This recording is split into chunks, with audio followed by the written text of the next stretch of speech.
La psicología experimental es desarrollada en laboratorios que pueden ser similares a las ciencias naturales para el estudio de los fenómenos en los que se pueden incluir algunos elementos que son tradiciones en la psicología, tales como la percepción, la memoria, el pensamiento, el aprendizaje y la resolución de problemas.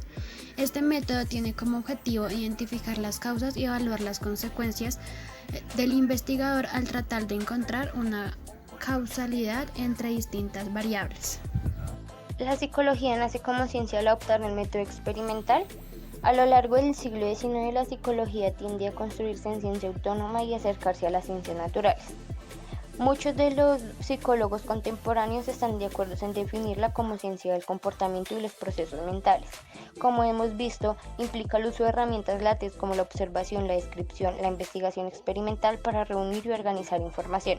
El comportamiento incluye, en su más amplia acepción, acciones que pueden ser observadas directamente, tales como las actividades físicas o verbales, así como otros procesos mentales que no pueden ser observados directamente, tales como la percepción, memoria y atención. Principales exponentes de la psicología experimental: Wilhelm Wundt, 1832 hasta 1920, psicólogo y filósofo alemán, profesor de fisiología en la Universidad de Heidelberg, quien funda el primer laboratorio de psicología en Leipzig en 1870.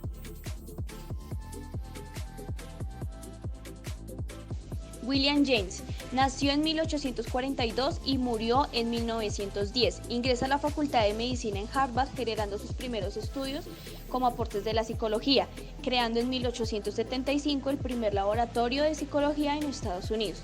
Da a conocer su primer experimento, llamado Existe la conciencia, donde pretendía demostrar la barrera de la percepción del sujeto y objeto, enriqueciendo sus investigaciones en la conciencia y los fenómenos paranormales. Esto escandalizó el mundo científico por defender el ejercicio de los curanderos o los sanadores mentales. Iván Pavlov nace en 1848 y muere en 1936, filósofo ruso matriculado en la Universidad de San Petersburgo para estudiar física, matemática y ciencias naturales.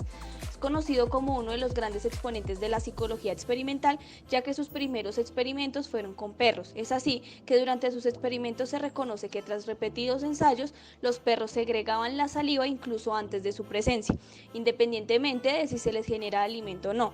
Esto ocurrió ya que los animales habían aprendido que cuando Pavlov entraba por la puerta iban a recibir su comida en cualquier momento.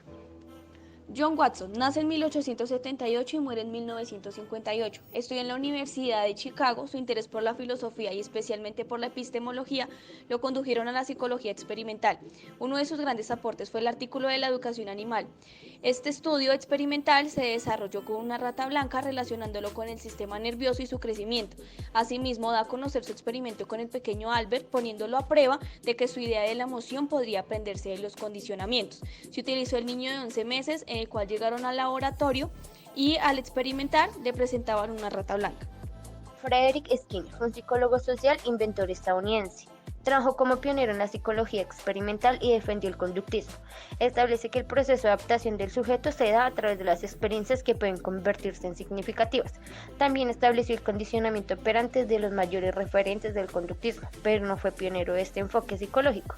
Antes de Iván Pavlov y John Watson, había descrito los fundamentos del condicionamiento clásico con animales y humanos. Teniendo en cuenta esto, el conductismo se basa en el aprendizaje por asociaciones y estímulos como método para modificar la conducta. El condicionamiento clásico permite establecer relaciones entre estímulo-respuesta donde se puede controlar la conducta.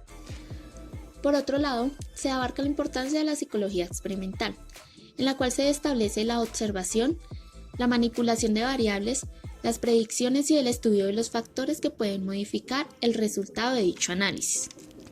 Es así que se establecen las diversas corrientes de la psicología, en donde aparece el estructuralismo, con Gunn como el padre de la psicología científica. Esta corriente tiene un enfoque empirista en donde se establecen los procesos perceptivos del aprendizaje. Seguido tenemos a la Gestalt, donde recurre a la experiencia consciente del observador, como una disciplina fenomenológica. Esta corriente busca que el sujeto describa de una forma más objetiva y posible los datos de la escena perceptiva. Asimismo, aparece el conductismo, el cual se basa en el estudio de la conducta humana. A partir de los trabajos de Pavlov, investigadores conductistas como Watson y Skinner llevaron la psicología experimental a un grado de desarrollo seccional. Por otro lado, la psicología cognitiva genera la dichosa metáfora del ordenador, en la cual se estudian los procesos de transformación de entrada de la información en la respuesta del sujeto, conocido como procesos cognitivos. Esto se refiere al procesamiento de la información perceptiva por medio de la misma experiencia o característica subjetiva.